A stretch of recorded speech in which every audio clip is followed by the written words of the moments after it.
नमस्कार, मैं धीरज एक बार फिर से आप सभी विद्यार्थियों का इस ऑनलाइन प्रोग्राम में बहुत बहुत स्वागत करता हूं।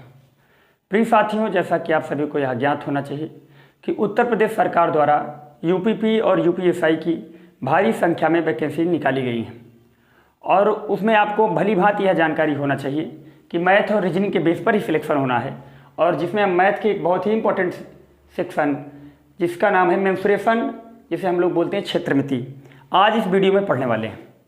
देखो, सबसे पहले मेंसुरेशन क्या होता है ये हम बताएं तो इसका मतलब है क्षेत्रमिति, यानी किसी भी तरीके के फील्ड को मापना, चाहे वो बेलनाकार हो, त्रिभुजाकार हो, वृत्ताकार हो, गोलाकार हो, किसी भी शेप में हो, उसका वॉल्यूम, एरिया, पेरीमीटर, इन सारी चीज़ों के बारे में अगर आप बताएंगे तो उससे रिलेटेड जो चैप्टर होता है उसे क्षेत्रमिति कहते हैं। क्षेत्रमिति में बेसिकली हम लोग दो तरीके के फिगर का स्टडी करते हैं। एक फिगर होता है 2D जिसे 2 डायमेंशनल बोलते हैं, दो विमीय आकृति, और एक होता है 3D जिसे त्रिविमीय आकृति कहते हैं। तो आज हम त्रिविमीय के बारे में ना पढ़ के 2D के बारे में थोड़ा सा समझते हैं और 2D और 3D के बारे में क्या भेद हैं, क्या इन दोनों में डिफरेंट हैं, इन चीज़ को हम बताएंगे।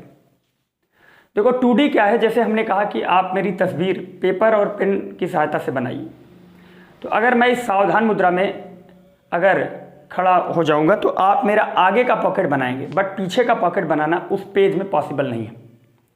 और अगर आप पीछे के हिस्से से बनाएंगे तो पीछे का पॉकेट बनाएंगे, बट आगे के पॉकेट को बनाना पॉसिबल नहीं है। तो पेन और पेपर की हेल्प लेके जो फिगर हम बना रहे हैं उस 2D फिगर है। लेकिन अगर बोला जाए कि मूर्ति बनाओ तो मूर्ति में चारों ओर से सभी शेप को आप बना सकते हैं। जैसे मैंने कहा कि पेपर में 4 व्हीलर बनाओ तो आप अच्छे से बना देंगे, लेकिन मैं लेफ्ट गेट पूछूंगा कहाँ है तो लेफ्ट बता दोगे तो राइट नहीं बता पाओगे, और राइट बनाओगे तो लेफ्ट नहीं बना पाओगे। इसका मतलब है कि 2D फिगर को आप दीवार पर या कागज पे बनाना पॉसिबल नहीं है, या आप मेजरमेंट के थ्रू इमेजिन करके बता सकते हैं कि इसका ये फिगर पीछे है, बट फोटो क्या है 2D और मूर्ति क्या है 3D।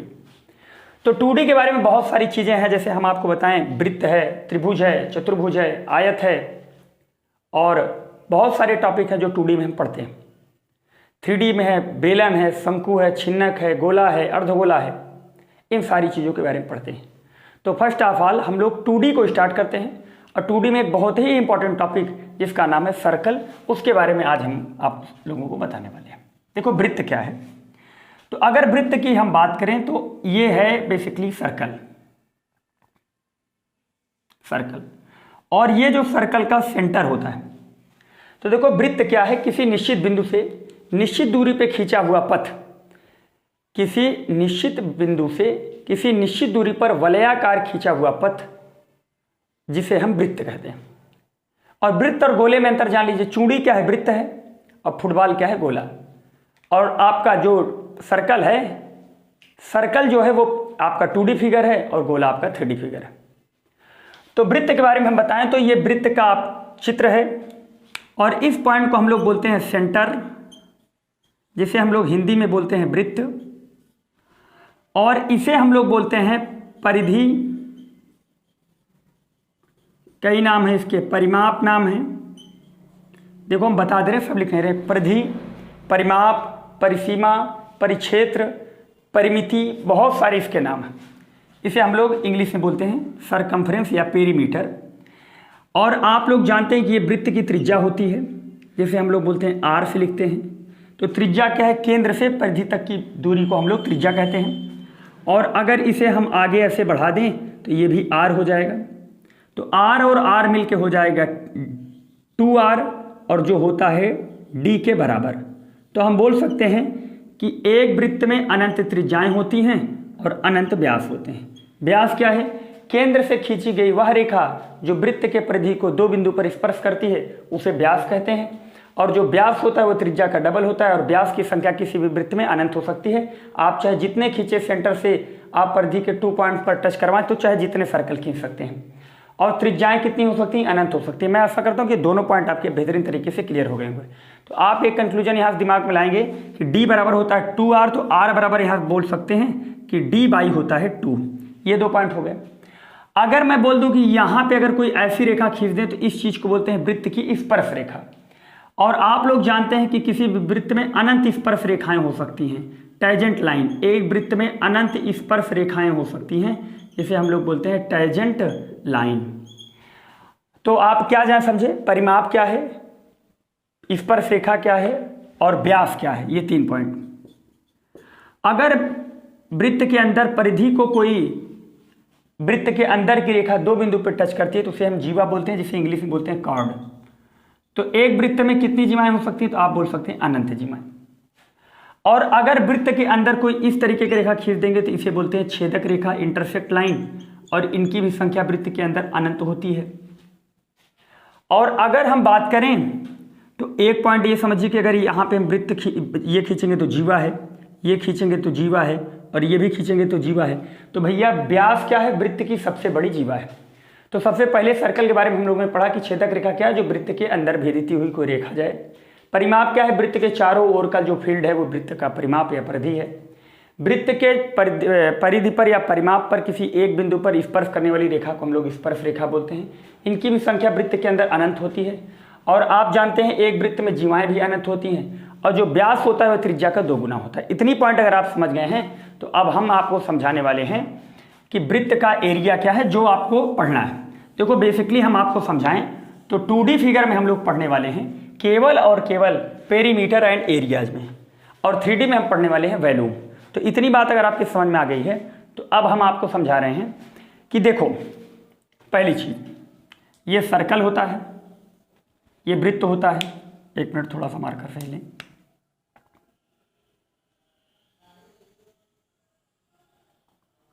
ये वृत्त होता है और वृत्त की ये है त्रिज्या। तो वृत्त का जो क्षेत्रफल होता है, वृत्त का एरिया, अभी आपको एक्चुअल वाला बता रहे हैं। वृत्त का जो एरिया होता है वो बिल्कुल राइट आपको बता रहे हैं, πr² θ/360। बट हम करते क्या है कि थीटा का मान 360 रख देते हैं, इसलिए थीटा 360 से कट जाता है। तो एक्चुअल में फार्मूला निकल के आता है πr²। अगर यहाँ से हम लोग परिधि निकालें तो परिधि होती है, वृत्त की परिधि होती है 2πr θ/360। बट यहाँ थीटा का मान 360 रखने की वजह से परिधि आ जाती है 2πr। आपको थोड़ा सा पाई के बारे में बता दे तो जो पाई है, पाई का मान होता है 22/7 या 3.14159। तो जो 3.14159 है, इसलिए पाई दिवस को हम लोग 14 मार्च को मनाते हैं। तो 14 यहाँ से लिया गया, मार्च यहाँ से लिया है 1:59 पर। अच्छा, पाई क्या है, पाई हम बोल सकते हैं कि किसी भी वृत्त की परिधि और व्यास का अनुपात है। जैसे देखो, वृत्त की परिधि क्या होती है 2πr, और व्यास क्या होता है d। अगर इसे सॉल्व करेंगे तो आप बोलेंगे 2πr/d। d का मतलब क्या है 2r, 2r से 2r कैंसिल होगा, यहाँ से पाई निकल के आएगा। इसका मतलब ये क्या बताना चाहता है, अगर किसी वृत्त का व्यास 7 है तो उसकी 22 की परिधि कितनी होगी 22। अगर किसी वृत्त का व्यास 14 है तो उसकी परिधि कितनी होगी 44। अगर किसी वृत्त का व्यास 21 है तो उसकी परिधि कितनी होगी 66। तो ये जो आप समझ रहे हैं 22/7, ये कुछ नहीं है, बस ये परिधि और व्यास का अनुपात है। मैं आशा करता हूँ इतनी पॉइंट आप समझ गए होंगे।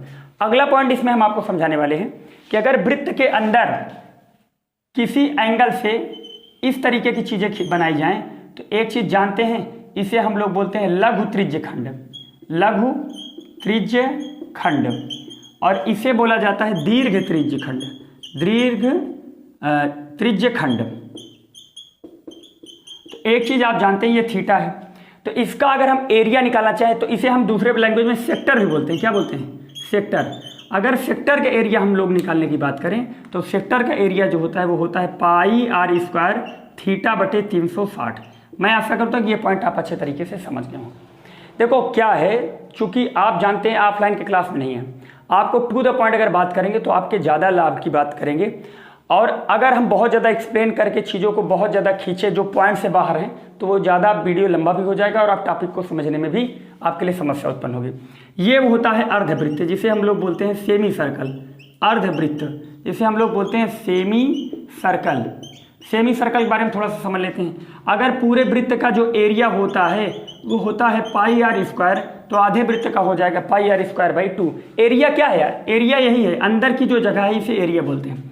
अब आप देखो वृत्त की जो परिधि होती है, अर्धवृत्त की जो परिधि होती है, तो बताओ 2πr का आधा पाई आर, बट ये r प्लस आर मिलके 2r और ऐड कर दिया जाता है, तो r कॉमन लेने के बाद पाई प्लस 2 होता है। तो मैं आशा करता हूँ कि जितने पॉइंट्स आपको यहाँ से यहाँ तक बताए गए हैं आप वृत्त के भीतर अच्छे तरीके से समझ गए होंगे। अगला टॉपिक क्या है, ये चित्र के माध्यम से हम फिर से आप सभी को बता रहे हैं। अब नेक्स्ट पॉइंट हम समझने वाले हैं कि अगर इस तरीके का कोई वृत्त बनाया जाए तो इस शेडेड पार्ट का एरिया हम लोग कैसे निकालते हैं, इस टॉपिक को हम समझने वाले हैं। फिर इसके बाद कोई 3 समान एरिया का सर्किल दे दे और उसके बीच में एक छोटा सा सर्किल बना दे, तो इस सर्किल की त्रिज्या कैसे निकालेंगे। तो पहले इसके बारे में हम लोग जानकारी इकट्ठा करते हैं। देखिए ये वृत्त का क्या है, सेंटर है। तो आपको इसमें छोटी छोटी 2 पॉइंट्स हम बता दें कि अगर दो, ये इसे बोलते हैं समद्विबाहु त्रिभुज। समद्विबाहु त्रिभुज का एरिया होता है √3/4 side square into sine theta, ये होता है। तो आपको जैसे इस सेक्टर का एरिया माइनस इसका निकालना है, इस जो आपका लघु वृत्त खंड है इसका एरिया निकालना है। तो इसका एरिया निकालने के लिए आप लोगों को पता होना चाहिए कि ये एक सेक्टर बन रहा है जिस पे हम देखो इस तरीके का मार्कर दोबारा चला रहे हैं। ये एक प्रकार का वृत्त का क्या है, वृत्त खंड है या सेक्टर है। अगर सेक्टर का एरिया निकालना चाहें तो हम लोग अभी भी पढ़े सेक्टर का area pi r square theta बटे 360। बोलो ये चीज़ आप पढ़े कि नहीं पढ़े। सेक्टर का एरिया देखो ये थीटा है, तो इस तरीके से अगर हम इसको निकालें तो इसका मान आएगा पाई r स्क्वायर थीटा बटे 360। और इससे हम इस त्रिभुज का एरिया माइनस कर दें, इस त्रिभुज का एरिया माइनस कर दें, तो ये त्रिभुज है क्या, 2 भुजाएं तो श्योर है कि बराबर है। इस भुजा के बारे में कोई जिक्र नहीं है। अब हो सकता है कि ये त्रिभुज समद्विबाहु त्रिभुज हो, समबाहु त्रिभुज हो सकता है। तो ये एरिया अगर त्रिज्या r होती तो इस बेस पे साइन थीटा यहाँ से हट जाता। तो अगर इस सेक्टर के एरिया से इस त्रिभुज का एरिया माइनस कर दें, ध्यान से समझना, अगर इस त्रिभुज का एरिया माइनस कर दें तो क्या ये एरिया नहीं आ जाएगा। तो आप बोलेंगे जी बिल्कुल आ जाएगा। तो इसका एरिया निकालने के लिए क्या करेंगे, √3/4 साइड कितनी है, तो साइड है r, तो √3/4 r square, √3/4 r square into sine theta. इसे सिंप्लीफाइड करना चाहें तो हम लोग ले सकते हैं कॉमन, इसमें r स्क्वायर बाई 4 कॉमन ले लें, तो अंदर बचेगा pi theta upon 90 minus √3 sine theta. मैं आशा करता हूँ कि ये सारे पॉइंट्स आप समझ गए होंगे। फिर से देखना, ये जो है ये सेक्टर के एरिया है और सेक्टर के एरिया से हम लोग समद्विबाहु त्रिभुज का एरिया माइनस कर रहे हैं। तो आप देखो यहाँ से कॉमन आप ले सकते हैं r स्क्वायर और नीचे 4 कॉमन ले सकते हैं। तो एक चीज़ आप लोग जानते हैं कि ये 90 डिग्री हो जाएगा और यहाँ पे 1 बचेगा।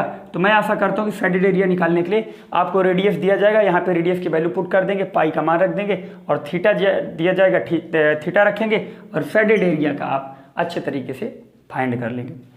अब नेक्स्ट पॉइंट हमको ये समझना है कि अगर ये तीन समान आकार के वृत्त हैं, समान आकार के ये तीनों सर्कल हैं, और समान आकार के जब ये तीनों सर्कल हैं तो अगर मुझे इनका एरिया निकालना हो, वृत्त के भीतर जो बीच में एक छोटा वृत्त बनाया गया है अगर उसकी त्रिज्या पूछे तो हम कैसे फाइंड करेंगे, इस वीडियो में हम समझने वाले हैं। देखो यार, पहली चीज तो 2 क्वेश्चन इससे बनेंगे। हो सकता है कि ये तीनों के एरिया बराबर हो, यानी तीनों आकार में बराबर हो, या हो सकता है तीनों को डिफरेंट कर दे और बीच में बने एक छोटे से सर्कल की रेडियस पूछ सकता है। तो रेडियस निकालने के बाद अगर सर्कल का हमसे पेरीमीटर पूछेगा तब भी हम निकाल देंगे 2πr लगा के, अगर क्षेत्रफल पूछेगा तब भी निकाल देंगे πr स्क्वायर। तो सबसे पहले हम इसके रेडियस को कैसे फाइंड करेंगे, तो सपोज कर लेते हैं कि इसकी जो रेडियस है वो स्मॉल a है, और अगर इसकी रेडियस स्मॉल a है तो आप अगर इसको ले जाके यहाँ तक मिलाएं तो आप जानते हैं बड़े वृत्त की त्रिज्या r है और छोटे वृत्त जो अंदर बना गया इसकी रेडियस a मान लो। तो अगर यहाँ से यहाँ तक इसको मिला दें, यहाँ से यहाँ तक इसको मिला दें और ये पॉइंट ले जाएं और यहाँ मिला दें, तो आप बताओ ये r, ये r, ये r, ये r, ये r, तो ये क्या है, त्रिज्याएँ हैं, ये भी त्रिज्या है। तो आप लोग बताइए कि अगर इसका नाम रख दें a, इसका नाम रख दें b, इसका नाम रख दें c, और इस पर हम एक वृत्त खींचे तो इस वृत्त को बोला जाएगा परिवृत्त। और परिवृत्त की जो त्रिज्या होती है, ध्यान से समझना, परिवृत्त की त्रिज्या जो होती है वो होती है साइड अपान √3। तो साइड अपान √3 ठीक है, लेकिन अगर मैं इसकी एक्चुअल में रेडियस निकालूँ यहाँ से यहाँ तक तो आप कहेंगे कि मेरे प्यारे भाई यहाँ से लेके यहाँ तक a है। देखो इस पॉइंट से लेके इस पॉइंट तक की जो लंबाई है वो कितनी है a, और यहाँ से लेके यहाँ तक की लंबाई कितनी है तो आप बोलेंगे r है। तो ये भी तो एक प्रकार की ये जो पूरी भुजा है इसकी लंबाई निकल गई। और इस भुजा को दूसरे सेंस में अगर चेक करें तो ये जो बाहर एक छोटा सा वृत्त बनाया गया है, इस वृत्त की ये परिवृत्त की त्रिज्या है। तो परिवृत्त की त्रिज्या के लिए फार्मूला क्या जानते हैं? साइड। साइड किसका लेना है? ट्रायंगल की साइड लेना है। तो बताओ r प्लस r साइड के नाम पे क्या हो जाएगा? 2r। और बाई क्या लगा देंगे? √3। तो ये भी आपकी यही लंबाई दूसरे सेंस में है और ये एक दूसरे सेंस में है। तो यहाँ से अगर एज इक्वल टू निकालें तो आप बोल सकते हैं 2r बाई √3 माइनस r। तो यहाँ से एज इक्वल टू आएगा r कॉमन लेने के बाद 2 बाई √3 और -1। आपको अच्छे से पता होना चाहिए कि अगर बड़े वृत्त की त्रिज्या मुझे पता है तो छोटे